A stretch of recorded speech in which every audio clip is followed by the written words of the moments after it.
চাঁদাবাজদের দৌরাত্ম্য বেড়েছে রংপুর নগরীতে। জমি কিনলে বা বাড়ি নির্মাণ শুরু করলেই নানা কায়দায় দাবি করা হয় চাঁদা। কখনো আবার বাধ্য করা হয় নির্দিষ্ট ব্যক্তির কাছ থেকে বাড়ি তৈরির সরঞ্জাম নিতে। তবে পুলিশ বলছে অভিযুক্তদের আইনের আওতায় আনার পাশাপাশি সচেতনতামূলক কর্মকাণ্ড হাতে নেওয়া হয়েছে। এ বিষয়ে আরো জানাতে রংপুর থেকে যুক্ত আছেন সহকর্মী নজরুল ইসলাম। নজরুল, চাঁদাবাজদের দৌরাত্ম্য ঠেকাতে কি কি ব্যবস্থা নিচ্ছে প্রশাসন, আর এলাকাবাসী কতটা সচেতন এ বিষয়ে? দেখুন, আসলে পুলিশের যদি এই বিষয়ে বলে থাকি যে তারা কিন্তু বিভিন্ন ধরনের তারা যে উদ্যোগ গ্রহণ করেছেন, অর্থাৎ সাদা পোশাকে এবং পোশাকধারী পুলিশ তারা কিন্তু বিভিন্ন মোড়ে মোড়ে তারা তল্লাশি করছেন এবং যারা চাঁদা চাচ্ছেন তাদেরকে খোঁজার জন্য যেভাবে তাদের যে অর্থাৎ মেটেরিয়াল তারা ব্যবস্থা করছেন।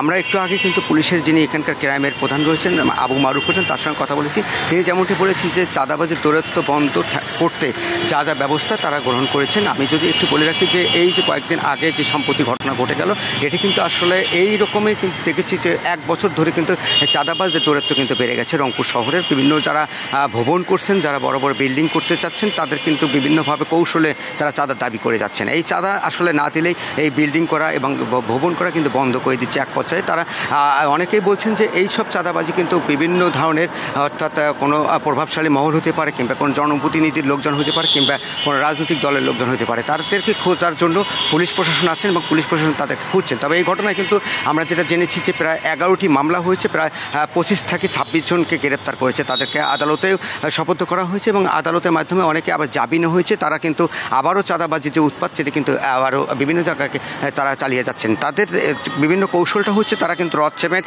বিভিন্ন ধরনের দিয়ে কিন্তু চাঁদার দাবি করছেন। যদি সেটি না নেওয়া হয় তাদেরকে হুমকি ধুমকি দিচ্ছেন, অনেকের বাড়ি কিন্তু করা বন্ধ করে দিয়েছেন। আপনি নিশ্চয়ই জানেন যে রংপুরে কিন্তু সম্প্রতি কয়েকটি ঘটনা ঘটার পরে কিন্তু পুলিশের কিন্তু অর্থাৎ যেটি নড়াচড়ে বসে সেটি কিন্তু বলছেন তারা কিন্তু একটা সাইনবোর্ডও কয়েকটি জায়গায় লাগিয়ে দিয়েছেন, যে সাইনবোর্ডে তাদের নম্বর দিয়েছেন। এই নম্বরে তারা যোগাযোগ করলে চাঁদাবাজদের যেখানে থাক না কেন তাদেরকে গ্রেপ্তার করা হবে, এটি আসলে পুলিশের পক্ষ থেকে বলা হচ্ছে। তবে সিটি মেয়রের যেটি ভূমিকা রয়েছে, সিটি মেয়র বলছেন যে অতি দ্রুত যদি কেউ সিটি কর্পোরেশনে বা কোনো ধরনের লোকজন থাকেন তাদের বিরুদ্ধে ব্যবস্থা গ্রহণ করবেন, আইনি ব্যবস্থা, এবং তাদের চাকরি থেকে চ্যুত করা হবে। এটি আসলে সিটি কর্পোরেশনের পক্ষ থেকে সিটি মেয়রের পক্ষ থেকে বলা হচ্ছে। তারপরে কিন্তু চাঁদাবাজির দূরত্ব আসলেই কমছে না। তবে এটি অর্থাৎ চাঁদাবাজির দৌরাত্ম্য কমানোর জন্য যেসব ব্যবস্থা হতে পুলিশের পক্ষ থেকে তা করা হচ্ছে, এবং পুলিশ বলছেন যে জনগণকে সাথে আসতে হবে এবং জনগণ যদি এটার অর্থাৎ সচেতনমূলক কাজ করেন তাহলে ওই চাঁদাবাজি বন্ধ হবে রংপুর শহর থেকে।